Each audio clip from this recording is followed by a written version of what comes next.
बार बार घबराता है आपका मन, आंखों में बढ़ रहा है पीलापन, बार बार बढ़ जाती है आपकी दिल की धड़कन, दिन प्रतिदिन शरीर आपका कमज़ोर होता जा रहा है, ये लोग कह रहे हैं। तो आप सचेत हो जाइए, कहीं आप एनीमिक तो नहीं, कहीं आप एनीमिया के कब्जे में तो नहीं आ रहे हैं फ्रेंड्स। हेलो फ्रेंड्स, मैं डॉक्टर धनंजय सिंह एक बार फिर आपका अपने यूट्यूब चैनल पर स्वागत करता हूं। फ्रेंड्स, अगर आप हमारे चैनल पर नए हैं तो प्लीज़ इसे सब्सक्राइब जरूर कर लें, जिससे कि हमारे जो भी अपडेटेड वीडियो हैं आपके पास आते रहें।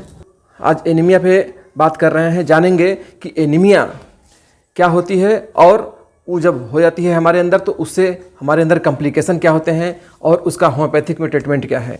फ्रेंड्स, जैसा कि हम सब जानते हैं, destruction of RBC is known as anaemia. मतलब आरबीसी का किसी भी रूप में डिस्ट्रक्शन हो रहा है, टूट रहा है, बिखराव हो रहा है, आरबीसी हमारे शरीर में कम हो रहे हैं, हीमोग्लोबिन की मात्रा स्वाभाविकतः कम होती है और हमारे अंदर एनीमिया चालू हो जाता है। अब आरबीसी जो कम हो रहे हैं उसके फैक्टर बहुत सारे हैं। ये जेनेटिकल फैक्टर भी हो सकते हैं, ये जो हमारे बोन मैरो होते हैं जहाँ से ब्लड का निर्माण होता है वहाँ से भी कुछ प्रॉब्लम हो सकती है, हमारे स्प्लीन से भी कुछ प्रॉब्लम हो सकती है, हमारे किडनी से भी कुछ प्रॉब्लम हो सकती है। जहाँ से इन ब्लडों का सिंथेसिस होता है, ब्लडों का निर्माण होता है, जहाँ से इन ब्लडों का संचय होता है हमारे शरीर में, कहीं ना कहीं वहाँ अगर खराबी है तो हमारे अंदर एनीमिया वहीं से स्टार्ट होता है। सबसे पहले ये जानना जरूरी है कि जो हमारा ब्लड होता है वो मुख्यतः उसमें 3 कंपोजिट होते हैं, जैसे आरबीसी, डब्ल्यूबीसी और प्लेटलेट्स। तो डब्ल्यूबीसी और प्लेटलेट्स का इस एनीमिया में बहुत ज़्यादा रोल होता नहीं है, इसमें जो रोल होता है वो होता है आरबीसी का। डब्ल्यूबीसी और प्लेटलेट्स ये जब घटेंगे बढ़ेंगे तो और भी बहुत सारी दिक्कतें, आपको अलग कॉम्प्लिकेशन आएंगे। लेकिन आरबीसी में अगर डिस्ट्रक्शन होता है, आरबीसी में कमी होती है तो पक्का आपका हीमोग्लोबिन डाउन होगा, और हीमोग्लोबिन डाउन होगा तो आपको एनीमिया होगी। जैसा कि हम सब जानते हैं कि एक नॉर्मल महिला जो होती है उसका अगर हीमोग्लोबिन 12 से कम हो रहा है तो उसे हम एनीमिया में लेते हैं, और अगर वो महिला ना होकर पुरुष वर्ग है और उसका अगर 14 से कम हो रहा है तो उसे हम एनीमिया में काउंट करते हैं। फ्रेंड्स, जैसे हम सब जानते हैं कि ये एनीमिया कई प्रकार की होती हैं, लेकिन सबसे ज़्यादा जो एनीमिया होती है, जो हम लोग शिकार होते हैं, वो है iron deficiency anaemia. Iron deficiency anaemia नाम से ही लग रहा है कि हमारे अंदर कहीं ना कहीं आयरन की कमी हो रही है, आयरन की डिफिशियंसी हो रही है। तो फ्रेंड्स, एनीमिया के कई प्रकार होते हैं। आयरन डिफिशियंसी एनीमिया होती है, और एप्लास्टिक एनीमिया होती है, सिकल सेल एनीमिया होती है, थैलेसीमिया होती है, और बहुत सारे एनीमिक होते हैं। लेकिन सबसे मुख्यतः जो आम भाषा में कह लीजिए जो सबसे ज़्यादा प्रचलित है वो है आपका यही आयरन डिफिशियंसी एनीमिया। तो क्या किया जाए कि हमारे शरीर में आयरन बने और ये समस्या ख़त्म हो। इसके कॉम्प्लिकेशन क्या है फ्रेंड्स, सबसे ज़रूरी जानना ये है। अगर एनीमिया हमें हो रही है और हम दर्द है हमारे शरीर में, बेचैनी है, सुस्ती है, तो हम नॉर्मली टैबलेट ले लेते हैं, बहुत ज़्यादा ध्यान नहीं देते हैं, और ये डे बाय डे हमारे शरीर की चमक खत्म होती है, आँखों में पीलापन आता है, चेहरे पीलापन आता है, ये नाखून भी धीरे धीरे पीलापन होने लगता है और सुस्त होने लगते हैं। थोड़े से चलने पे थकावट होने लगती है, सांस लगता है फूलने, मन घबराने लगता है, अचानक बेचैनी होने लगती है, सब कुछ सही रहता है। ऐसा आखिर में होता है तो आप सचेत हो जाइए कि ये आपको कहीं ना कहीं ये संकेत दे रहा है कि शरीर में ब्लड की कहीं ना कहीं कमी हो रही है। बहुत देखा जाता है आँखों के नीचे ये ऐसे ऐसे करके, ये यहाँ भी बहुत जो लालिमा होती है एक ख़त्म हो जाती है, वहाँ पे सफ़ेद हो जाता है। आप जीभ भी देख के, हाथ देख के भी आप पता कर सकते हैं कि हाँ ये व्यक्ति एनीमिक है। तो अब आते हैं कि हम क्या ऐसा भोज्य पदार्थ लें या क्या ऐसा हम सेवन करें जिससे कि ये चीज़ जल्दी ख़त्म हो। तो फ्रेंड्स, जैसा कि हम सब जानते हैं कि आरबीसी को बढ़ाने के लिए, यानी हमारे शरीर में हीमोग्लोबिन बढ़े, उसके लिए हम ज़्यादा से ज़्यादा चुकंदर का सेवन करें, हरे जो पालक होती हैं उनका सेवन करें, करेला सेवन करें। आप मार्केट में भी बहुत सारे आते हैं, खजूर आता है, ये बहुत ज़्यादा हीमोग्लोबिन बढ़ाता है आपको। तो पनीर जो होता है ये आपको बहुत अच्छा सा बढ़ाता है हीमोग्लोबिन।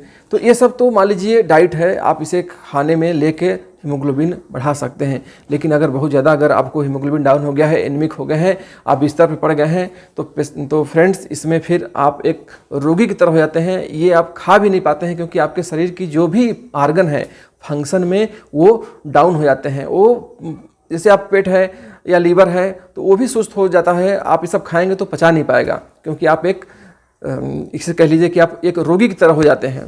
तो इसमें आपको मेडिसिन लेना जरूरी है। एज ए होम्योपैथ मैं आपको होम्योपैथिक मेडिसिन लेने की सलाह देता हूं। जैसे कि आप सब जानते हैं कि होम्योपैथिक बेहतर आपको काम करेगी, आपको बिना किसी साइड इफेक्ट के बहुत अच्छा आपको एक आपकी वाइटलिटी को एक पुशअप करेगी, उठाएगी और आप एक मस्त स्वस्थ जीवन में आप आ सकते हैं। फ्रेंड्स, एक केस के माध्यम से मैं आपको बताना चाहूँगा कि कोई भी मेडिसिन जो होती है होम्योपैथिक, वो एकदम से ऐसा हम नहीं कह सकते कि अगर किसी को एनीमिया हुआ है तो यही मेडिसिन उस पर काम करेगी। सबके सिम्टम के अनुसार मेडिसिन भी अलग अलग होती है। तो आइए एक केस मैं आपको बताता हूँ फ्रेंड्स। एक पेशेंट, महिला पेशेंट मेरे पास आती हैं, उन्होंने बहुत सारे मेडिसिन का सेवन किया रहता है, टाइफाइड के लिए, फीवर के लिए, मलेरिया के लिए, और वो एकदम सुस्त होकर आके मेरे क्लिनिक में लेट जाती हैं। अब आके क्लिनिक में एकदम सो जाती हैं, तो मैं देखता हूँ कि हाँ एकदम सोई हुई हैं, काफ़ी सुस्त नज़र आ रही हैं, एकदम उनकी बोलने की बिल्कुल इच्छा नहीं हो रही है। तो मैंने किसी तरह उनको बुलाया कि ठीक है आप आइए, पेशेंट चेयर पर बैठिए। आके बैठती हैं तो मैंने कहा क्या है, आपको क्या परेशानी है? बोले काफ़ी सुस्ती रहती है, बिल्कुल कुछ मन नहीं कर रहा है, खाना पीना बिल्कुल बनाने की इच्छा नहीं कर रहे हैं, बाल बच्चों को देखने की इच्छा नहीं कर रही है, हो रहा है कि चुपचाप लेटे रहें, और लेटे रहने में भी बहुत ऐसा नहीं लग रहा है, नींद ही नहीं आ रही है। और मैं चाहती हूँ कि मैं बहुत गहरे नींद में सोना चाहती हूँ कि जिससे कि जो हमारे अंदर सुस्ती है, बेचैनी है, जो घबराहट है वो कम हो जाए। वो हल्का सा भी चलती थी तो सांस लगता था फूलने। वो लेडी जो घर का सारा काम धाम करती थी, आज की स्थिति ऐसी हो गई थी, एनीमिक हो गई थी कि वो एकदम से बस लेटे रहना चाहती है, सोने, और लेटे रहना चाहती ज़रूर है लेकिन उसको नींद भी नहीं आ रही है। तो फ्रेंड्स, मैं उनको इसी सिम्टम के आधार पे मैंने और कुछ उनके हस्बैंड से जानकारी ली, तो उनके हस्बैंड बताते हैं कि इनके अंदर एक ख़ास बात ये है कि ये अपने हिसाब से हर काम करना पसंद करती हैं। दूसरे से भी अगर काम करवाएंगी तो वो जैसा ये चाहती हैं वैसा ही चाहेंगी कि वो परफेक्ट काम करे। इनके हर एक काम में बहुत परफेक्शन होती है, किसी भी प्रकार की कोई भी कमी इनके काम में जल्दी देखने को नहीं मिलती है, और ये चाहती भी हैं कि दूसरा भी अगर करे तो वो भी बिल्कुल वैसे ही करे। तो इसी आधार पे मैंने इनको नक्श भूमिका दी थी, और जो वो मॉर्निंग कर रही थी, कूद रही थी, घबरा रही थी, जो कई दिनों से नहीं सोई थी, मेरे क्लिनिक में ही चैम्बर में आधे घंटे एकदम सोई। मैंने उनको फिर जगा के दूसरा तीसरा डोज दिया और फिर हाई पोटेंसी थोड़ी सी देके मैंने उनको घर भेज दिया। और आज की स्थिति है कि उनको न बुखार है न मलेरिया है, और उनका जो हीमोग्लोबिन रेट है बहुत फास्ट बढ़ गया। कहने का मतलब ये है कि कोई भी होम्योपैथिक मेडिसिन आपको सिम्टम के अनुसार ही देना है, नहीं कि नक्श भूमिका सबको काम करेगी, चाइना सबको काम करेगी, फेरामेट सबको काम करेगी, ऐसा नहीं है। फेरामेट के सिम्टम आने चाहिए, फास्फोरस के सिम्टम आने चाहिए, उसमें नक्श भूमिका के सिम्टम आने चाहिए, तो वो मेडिसिन परफेक्ट काम करेगी। बेलाडोना के सिम्टम आने चाहिए। तो ये सब जो मेडिसिन हम बता रहे हैं आपको, ये सब हम लोग एनीमिया में दे सकते हैं, किसी भी रोग में दे सकते हैं, लेकिन आपको सिम्टम लेने होंगे। चाइना मदर टिंचर अगर आप देते हैं क्यूब में, तो ये बहुत अच्छा वर्क करती है एनीमिया में, ये बहुत अच्छा ब्लड को बढ़ाती है। तो फ्रेंड्स, अगर आप इस चैनल पे नए हैं तो प्लीज़ इसे ज़रूर सब्सक्राइब करिए, लाइक करिए और ज़्यादा से ज़्यादा लोगों में इसे शेयर करिए। आज के वीडियो में बस इतना ही।